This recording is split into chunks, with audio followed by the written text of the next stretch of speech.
મીરાબેન આહિર, હું એમને ખૂબ અભિનંદન આપું છું કે સિવિલ હોસ્પિટલમાં જે તકલીફો હંમેશા રહે છે એનું એક સામાન્ય કલાકાર, એક સામાન્ય વ્યક્તિ તરીકે એમણે જે વિડીયો બનાવીને હિંમત કરી છે, આવી હિંમત હરેક વ્યક્તિએ કરવી જોઈએ. એટલે પહેલાં તો હું એમને આ ઉજાગર કરવા માટે સિવિલ હોસ્પિટલના કૌભાંડોમાં ચાલતી વ્યવસ્થાને ઉજાગર કરવા માટે અભિનંદન આપું છું.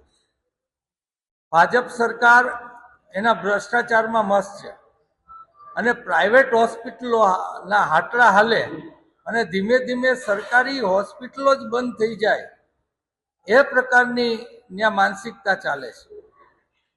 એનો એક દાખલો હું આપીશ કે વિધાનસભામાં જ્યારે મેં નીતિનભાઈ પટેલ આરોગ્ય મંત્રી હતા ત્યારે પ્રશ્ન પૂછ્યો કે આપણી સિવિલ હોસ્પિટલોમાં ડોક્ટરો કેમ નથી, તો એણે એમ કીધું કે મળતા નથી. પ્રાઇવેટ હોસ્પિટલોને મળી રહે છે ડોક્ટરો, જોઈએ એટલા મળી રહે, સિવિલ હોસ્પિટલને જ મળતા નથી. આજે પણ એમને જે ઇન્જરી થઈ છે, મને કોઈ કહ્યું કે એમને સ્લીપ થયું અને માથાની ઇન્જરી થઈ હતી, પણ મને જ્યાં સુધી ખ્યાલ છે તો ત્યાં ન્યુરોસર્જન નથી, બહારથી બોલાવવા પડે. ન્યુરોસર્જન એ ઇમરજન્સી ડિપાર્ટમેન્ટ છે.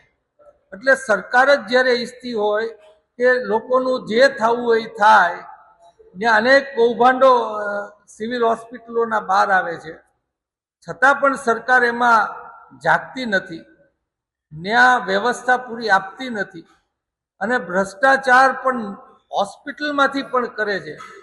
ભણતર અને શારીરિક વ્યવસ્થા લોકો માટેની, આ બંનેમાં પણ ભ્રષ્ટાચાર કરવામાં ભાજપ ઊણું ઉતરતું નથી. ત્યારે હવે કોઈને કહેવા જવાનો મીરાબેનને કહીશ કે અર્થ નથી. સ્વયં લોકો જાગૃત થશે, આ દેશના માલિક છે એ સમજશે, એના વિચારથી સરકારને હાલવું પડે. પણ એ ભ્રષ્ટાચારનો વાંધો નથી લેતા તો એ કરે છે. એ સુરક્ષાની વ્યવસ્થા નથી કરતા માગતા તો એ નથી મળતી, હોસ્પિટલની વ્યવસ્થા નથી માગતા એટલે નથી મળતી, શિક્ષણ નથી માગતા સરકાર આગળ એટલે નથી મળતું.